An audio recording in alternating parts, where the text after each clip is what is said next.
Hello, good morning from the brutal capitalist dictatorship of Kuala Lumpur.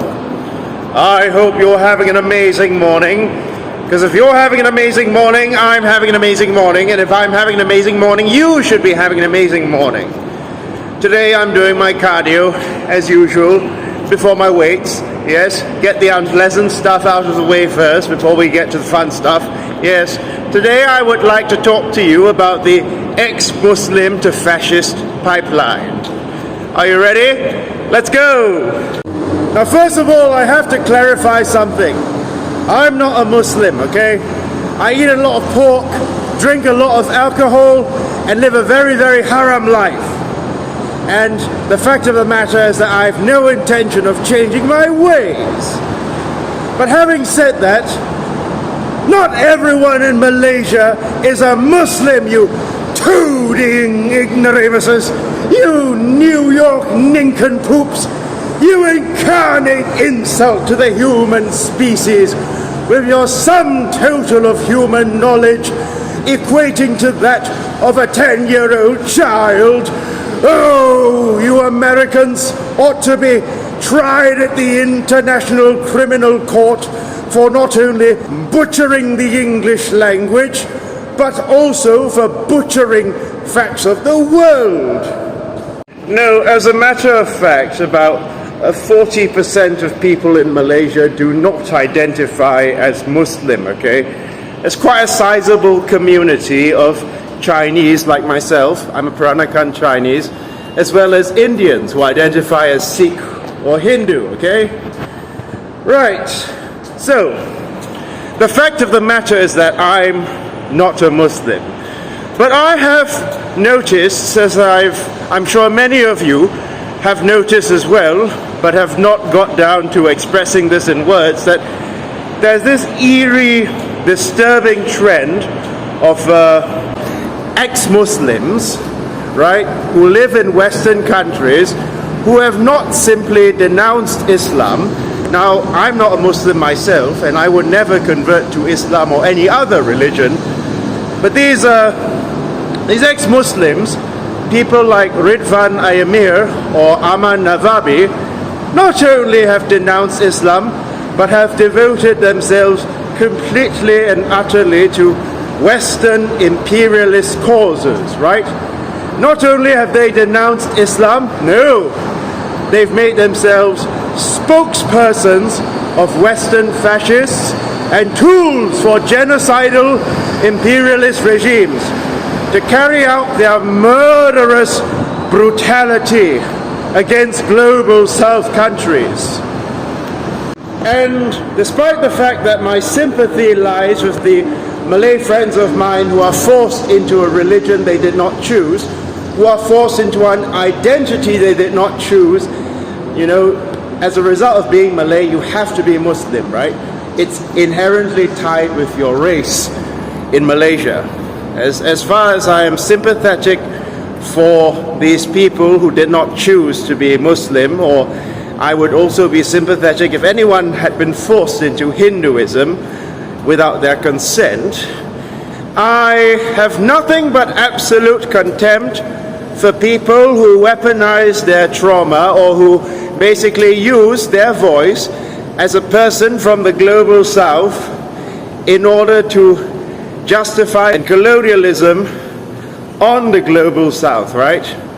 As far as I am sympathetic to those in the global South who suffer from religious persecution or who basically suffer from ostracization or bullying as a result of being, you know, a Muslim who is no longer a Muslim, for example, I have no respect for colonial stooges, right?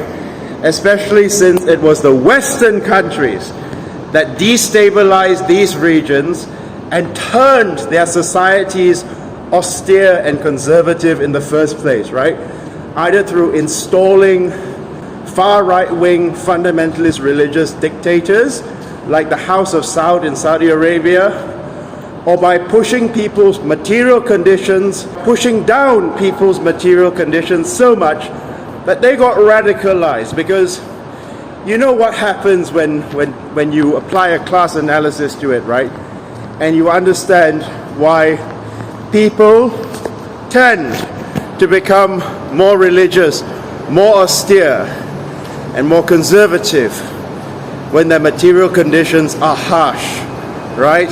As Karl Marx said, religion is the opium of the masses. See, all of us have problems in one way or the other with people from our communities, okay? You know, as a result of, the bananas or the English speakers being treated as a higher status person in colonial times, right? There is an unspoken bad blood between some members of the Chinese-speaking community and the so-called bananas, which means the Chinese Malaysians who can't speak any form of Chinese. There's an assumption, and this assumption does not come without warrant, that many bananas will end up serving Western imperialist interests. So there's an unspoken, deep-seated level of hostility and distrust for bananas, right? Because it's more likely that bananas will side with the Western establishment when it comes down to the crunch, right? And I myself have been on the receiving end of this hostility. I too have problems with my own people, right? I myself have been bullied and ostracized for being a banana. But having said that, unlike you former former Muslim, you ex-Muslim turned fascist, I do not take out my trauma. I do not take out my trauma against the people of the global south. Unlike people like Ian Mouse Chong, I will not side with imperialism just due to my own personal trauma, right, in my own community, which should be addressed between myself and other members of the Chinese Malaysian community, right? But I'm not here cheerleading for Western or European imperialism or colonial domination of the global south. And I'm not serving as a spokesperson of a genocidal regime in the Middle East, which claims to be Middle Eastern but is really Western colonial. And I am not going to turn full fascist on my own people just because I have internal problems. There are family issues between myself and some people in my community that need to be resolved. So if you go on pages like Atheist Republic, which is supposed to be a group of so-called secular liberals, which is run by a diasporide Iranian chap, right? Well, they claim to be a group that opposes all religions equally and all religious people equally, right? Yet time and again, on this group, you will find that they've got sort of like an unspoken soft spot for Judeo-Christian Western extremism. And they tend, if you have not noticed, they tend to hyperfixate on Arab Islamic extremism, right? As opposed to other forms of extremism. And the fact of the matter is that it's very telling that although they call themselves an atheist page, the fact is that they are highly supportive of the European settler colonial capitalist state of Israel, which was not founded on secular values, I might add, although they claim to be secular. Israel is founded on supposed biblical principles of some promised land, right? But this group is supposed to be an atheist group, right? Now, I myself was not invited to the Atheist Republic gathering in KL last time because, well, they know that I'm super pro-Palestinian, which is why they don't invite me to their gatherings, right?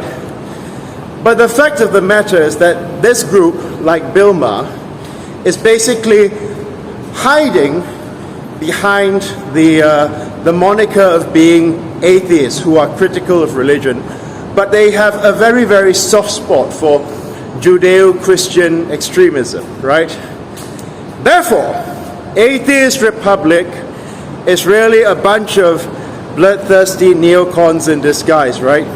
And the way to test how these people are bloodthirsty neocons is to look at all of their posts on Palestine and Israel, which mirror exactly what crazy evangelist Christians in America would say, or crazy Zionist extremists in Israel would say, right?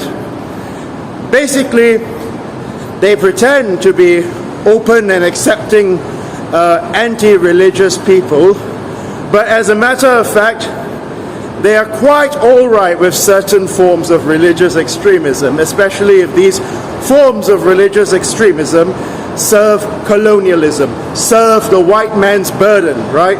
In order to civilize the subhuman people of the Middle East, right? Hence, Atheist Republic is really basically a front for Western imperialism. It is basically one of the symptoms of new atheism, which has a very, very Western chauvinist and European supremacist sort of streak, right? Which is not really different from American right-wingers or British right-wingers, right? So when they call themselves liberal, they don't mean to call themselves leftists, yeah? Because fundamentally, they support the status quo. They may not support the Islamic status quo because they can't do what they like under the Islamic status quo, right? They can't drink or take drugs or have premarital sex.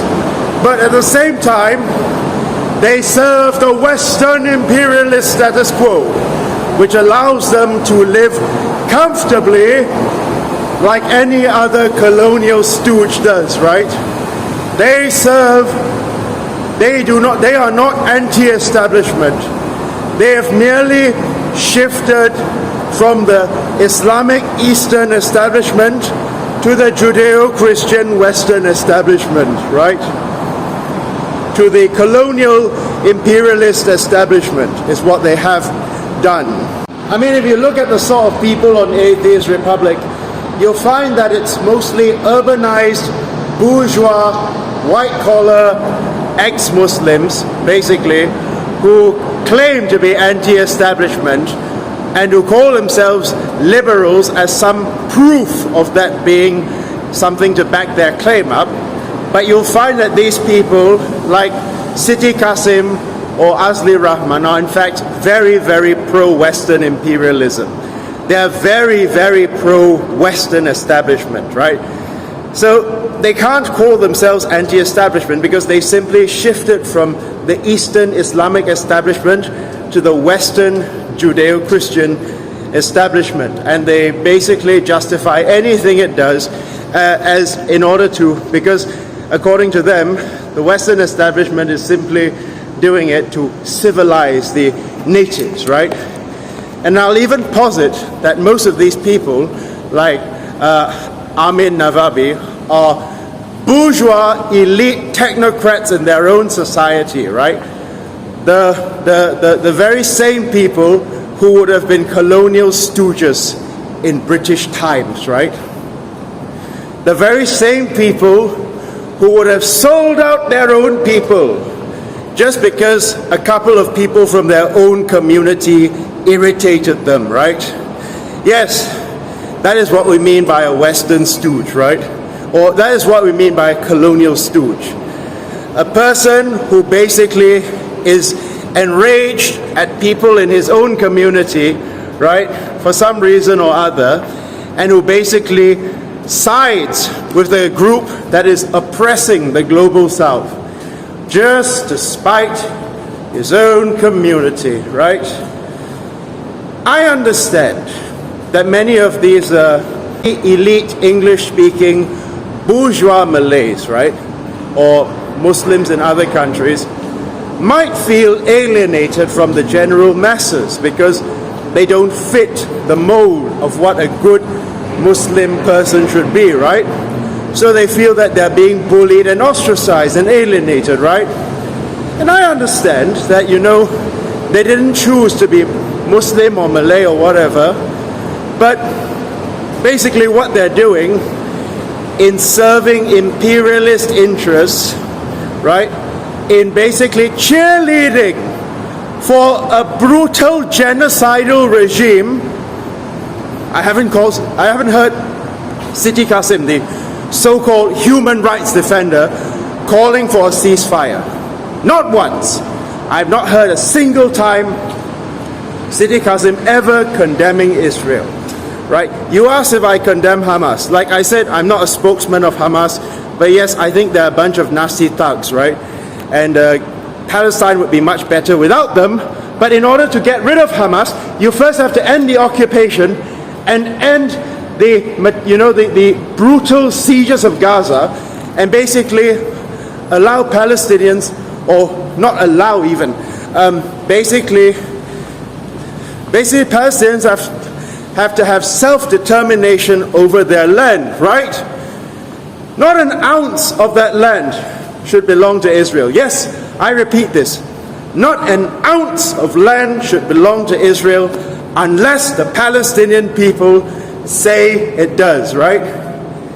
So Israel has a right to exist, but only if you believe in democratic institutions. It should only exist with the collective consent of the Palestinian people, right? And Israel was not formed with collective consent. So you can't say you support liberal democracy, because Israel was formed on the basis of military force, right? The Nakba was an event of catastrophic military force, right? That resulted in the material conditions which radicalized these people in the first place. And that's one thing I hate about liberals.